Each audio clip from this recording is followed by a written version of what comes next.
Hello everyone, welcome back to the Samajik Guru channel. आज हम करने जा रहे हैं क्लास 8 के सोशल स्टडीज की कॉम्पिटेंसी एनहेंसमेंट प्लान की वीकली प्रैक्टिस शीट नंबर 10। तो वीडियो को स्टार्ट करते हैं, बट उससे पहले अगर चैनल पे नए आए हैं तो चैनल को फटाफट से सब्सक्राइब कर लो, क्योंकि यहाँ पर इस तरीके का हेल्पफुल कंटेंट अपलोड होता रहता है। तो चलिए बिना देरी किए सॉल्यूशन स्टार्ट करते हैं।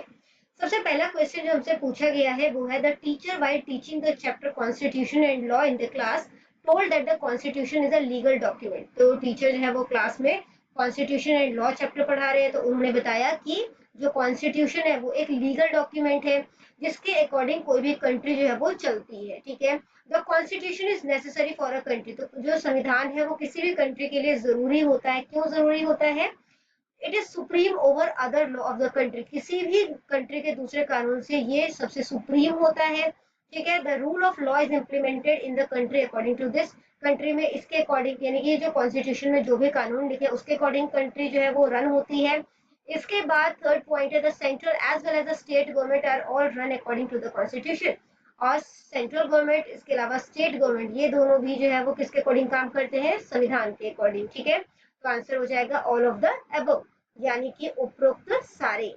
ठीक है, इसके बाद बेटा क्वेश्चन फोर्थ ऑप्शन करेक्ट है। ठीक है, क्वेश्चन नंबर 2 है, Raman tells his friend Rakesh that the preamble of the constitution is given in the beginning, which include the basic objective, basic ideals and principle of the constitution।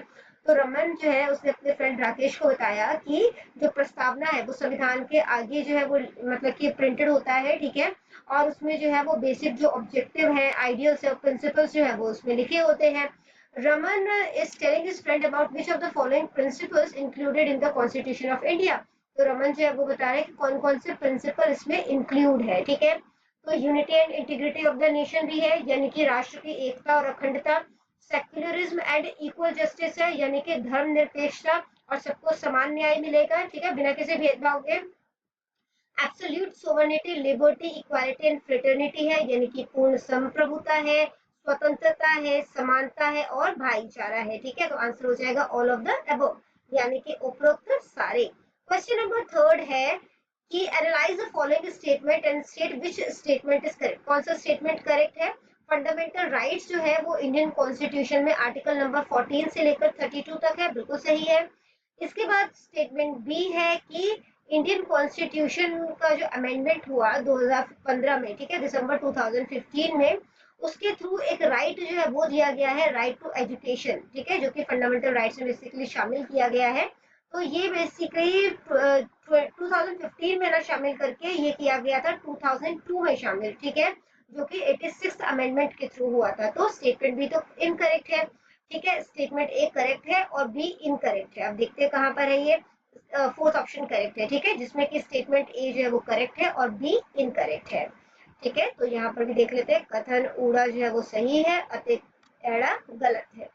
Question number fourth है, fundamental rights are included in the constitution of India for the physical, mental, moral and cultural development of a person. तो इंसान का जो है वो तो मतलब कि हम कह सकते हैं ओवरऑल डेवलपमेंट हो, इसके लिए जो है वो हमारे संविधान में फंडामेंटल राइट्स को शामिल किया गया। The protection of these right is specially provided in the constitution, और इसको संरक्षण भी संविधान के द्वारा दिया गया है। ठीक है, यानी कि अगर कोई हमारे फंडामेंटल राइट्स को हमसे छीनता है तो हम जो है वो मतलब कि कोर्ट की शरण में जा सकते हैं। Which fundamental right is included in the constitution to protect the fundamental rights. तो फंडामेंटल राइट को जो है वो सेव करने के लिए कॉन्स्टिट्यूशन में कौन सा फंडामेंटल राइट्स दिया गया है? तो आंसर है राइट टू कॉन्स्टिट्यूशनल रेमेडीज। ठीक है, यानी कि संवैधानिक उपचारों का अधिकार, यानी कि थर्ड ऑप्शन जो है वो हमारे पास करेक्ट है। ठीक है, इसके बाद जो है वो अगला क्वेश्चन हमसे पूछा गया है, according to the Indian constitution the state has no religion. अब भारतीय संविधान के अनुसार जो है वो भारत का कोई भी जो है वो धर्म नहीं है। ठीक है, and all religion are equal, सभी धर्म जो है वो भारत के लिए बराबर है, धर्म के आधार पर किसी तरीके का कोई भेदभाव नहीं किया जाएगा। Which of the following ideals of the constitution is related to the above statement. तो कौन सा जो है वो आइडियल यहाँ पे जो है वो यूज किया गया है? तो ये है सेक्युलरिज्म। ठीक है, यानी कि राष्ट्र का अपना कोई धर्म नहीं होगा और उसके लिए सभी धर्म जो है वो बराबर होंगे। ठीक है, यानी कि धर्म निरपेक्षता। इसके बाद अगला जो क्वेश्चन है वो है, identify the shaded area shown in the map of India and tell which crop is mostly cultivated in this area. तो कौन सी फसल जो है वो यहाँ पर उगाई जाती है? देखो, पंजाब है, हरियाणा है ना, मध्य प्रदेश है, उत्तर प्रदेश है, तो इन सब एरिया में जो है वो कौन सी फसल उगाई जाती है? व्हीट, ठीक है, यानी कि कनक। इसके बाद अगला क्वेश्चन है, क्वेश्चन है कि जो एग्रीकल्चर है वो इंसानों का पुराना व्यवसाय है, ठीक है। Having extensive field agriculture is influenced by many factor. तो जो खेती बाड़ी है वो काफी सारे फैक्टर से प्रभावित होती है। तो कौन कौन से फैक्टर्स इसमें शामिल है? क्लाइमेट एंड रिलीफ, ठीक है।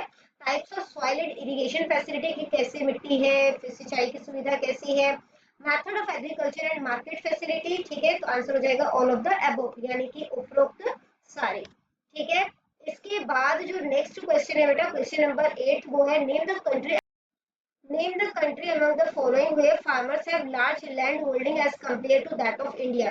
तो यहाँ पे लैंड होल्डिंग जो है वो इंडिया के कंपैरिजन में जो है इस कंट्री में लोगों के पास ज्यादा है, ठीक है। अब क्योंकि इस फील्ड का साइज जो है वो बड़ा है, जिसकी वजह से फार्म में वर्क करना जो है वो मशीनों के द्वारा जो है बेसिकली यहाँ पे काम जो है वो किया जाता है, मैनुअली वर्क नहीं किया जाता।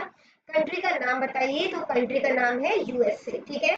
नेक्स्ट क्वेश्चन है, एग्रीकल्चर जो है वो इम्पोर्टेंट है और इंडिया का जो है वो एंशिएंट ऑक्यूपेशन है, ठीक है। Many types of crops have been cultivated है, काफी अलग अलग तरीके की फसलें उगाई जाती है। तो मैच करना है आपने यहाँ पर।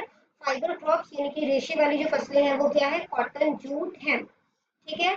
इसके बाद जो है वो बेवरेज क्रॉप जो है पेय पदार्थ वाले जो है वो हो जाएगा टी, कॉफी, कोकोआ, ये ए हो गया। सीरियल क्रॉप यानी अनाज, राइस, व्हीट, मेज, ज्वार, बाजरा। तो फर्स्ट का सी, सेकंड का ए, थर्ड का बी, फोर्थ ऑप्शन जो है वो करेक्ट है, ठीक है। इसके बाद बेटा अगला क्वेश्चन आपको पूछा गया है कि जो शेडेड एरिया है उसमें बताना है कि कौन सी फसल जो है वो ज्यादा उगती है, ठीक है। तो यहाँ पर जो है ये राइस जो है वो ज्यादा उगती है, ठीक है। तो जो है चावल जो है वो ज्यादा उगता है, फर्स्ट ऑप्शन जो है वो करेक्ट है। क्वेश्चन नंबर 11 देखते हैं, जो कि है Indian farmer are facing many problem related to agriculture. Indian farmer जो है वो काफी सारी जो प्रॉब्लम्स को फेस आउट कर रहे हैं एग्रीकल्चर में। State among the following problem related to irrigation, which one is major problem being faced by Indian farmer. तो इरिगेशन से रिलेटेड कौन से प्रॉब्लम जो है वो इंडियन फेस कर रहे हैं इंडियन फार्मर? तो यहाँ पर इसका आंसर जो है वो क्या हो जाएगा? Uneven distribution of water. तो वाटर का अनइवन डिस्ट्रीब्यूशन है और मॉनसून जो है वो अनसर्टेन है, यानी कि अनिश्चित है, कभी भी बरसात हो जाती है, कभी काफी लंबे टाइम तक जो है वो बरसात नहीं होगी, ठीक है। तो इस वजह से ये जो है वो फार्मर्स का जो है बेसिक एक मेन प्रॉब्लम है। नेक्स्ट है, Rohit went to visit Himachal Pradesh with his parents. Rohit जो है वो हिमाचल प्रदेश जाता है अपने पेरेंट्स के साथ। There he saw that the life of the people living in hilly areas is not easy as compared to the life of people living in the plain. तो वो देखता है कि जो लोग प्लेन्स में रहते हैं उनकी लाइफ इजी है, बजाय कि उन लोगों के जो कि हिली एरियाज में रहते हैं। He asked his father what kind of farming these people do to earn their livelihood. तो वो अपने पापा से पूछता है कि ये किस तरीके की खेती करते हैं ताकि ये जो है वो अपनी आजीविका चला सके। तो उनके पिताजी का क्या आंसर रहा होगा? कॉन्टर फार्मिंग, ठीक है। थर्ड ऑप्शन जो है वो करेक्ट है। इसके बाद अगला क्वेश्चन है, Punjab, Uttar Pradesh, Haryana and Bihar are the state in the plains region of India. तो ये जो है वो इंडिया के प्लेन रीजन है। What kind of agriculture is practice by the people living in these state. तो यहाँ पर किस तरीके की जो है वो फार्मिंग जो है या एग्रीकल्चर जो है वो की जाती है? तो यहाँ पर परमानेंट एग्रीकल्चर है ये, ठीक है। यानी कि जो हमारे पास जो है वो फोर्थ ऑप्शन जो है, ठीक है, स्थायी खेती, वो करेक्ट है। अगला क्वेश्चन है, Ritika went to Rajasthan with her uncle. Ritika जो है वो अपने अंकल के साथ राजस्थान जाती है, वहां पर वो देखती है कि most of the people sow only crop like pulses, bajra and barley for their livelihood. देखिए कि ज्यादातर लोग जो है वो मतलब कि दालें है ना, मक्की, ये जो बार्ली है वो उगा रहे हैं, ठीक है। She asked her uncle why only this type of farming is practised in Rajasthan. वो पूछते इस तरीके की फार्मिंग क्यों की जाती है राजस्थान में? तो अंकल का आंसर जो है वो क्या रहा होगा? What kind of agriculture is practice in Rajasthan. किस तरीके की एग्रीकल्चर प्रैक्टिस की जाती है राजस्थान में? ड्राई फार्मिंग, ठीक है। तो यहाँ पर जो है इसका आंसर देख लेते हैं, ड्राई फार्मिंग, यानी कि जो थर्ड ऑप्शन है वो हमारा करेक्ट है, ठीक है। इसके बाद जो अगला क्वेश्चन, क्वेश्चन नंबर 15 है, the teacher explain to the class that the peninsular plateau region is a triangular shape. तो जो पेनिनसुलर प्लेट्यू है वो ट्रायंगल शेप में है। Area of land extending southward from the northern great plains that is elevated above its surrounding area. This region is rich in many mineral. तो ये जो reason है, ठीक है, पेनिनसुलर प्लेट्यू काफी सारे मिनरल में रिच है। इसमें iron, coal, mica, manganese, bauxite और कॉपर पाया जाता है। Explain how the existence of mineral resources in the plateau regions affect the local life of the people living there. तो ये जो मिनरल रिसोर्सेज है ये वहां पर जो लोकली लोग रह रहे हैं उनको किस तरीके से प्रभावित करता है, ठीक है। तो न्यू जो इंडस्ट्री है वो स्टैब्लिश की जा सकती है लोकल लेवल पे, लोकल पीपल को यहाँ पे एम्प्लॉयमेंट यानी कि रोजगार मिल सकता है, लोकल एरिया को डेवलप किया जा सकता है ना। तो आंसर हो जाएगा all of the above are correct, ठीक है। उपरोक्त सारे सही हैं। तो बच्चों ये वीडियो हो जाती है हमारी यहीं पे खत्म। इनकेस आपको कोई भी डाउट है तो आप कमेंट सेक्शन में क्वेश्चन कीजिए, रिप्लाई करने की पूरी कोशिश करूंगी। Thank you very much and all the best for your test. Bye bye.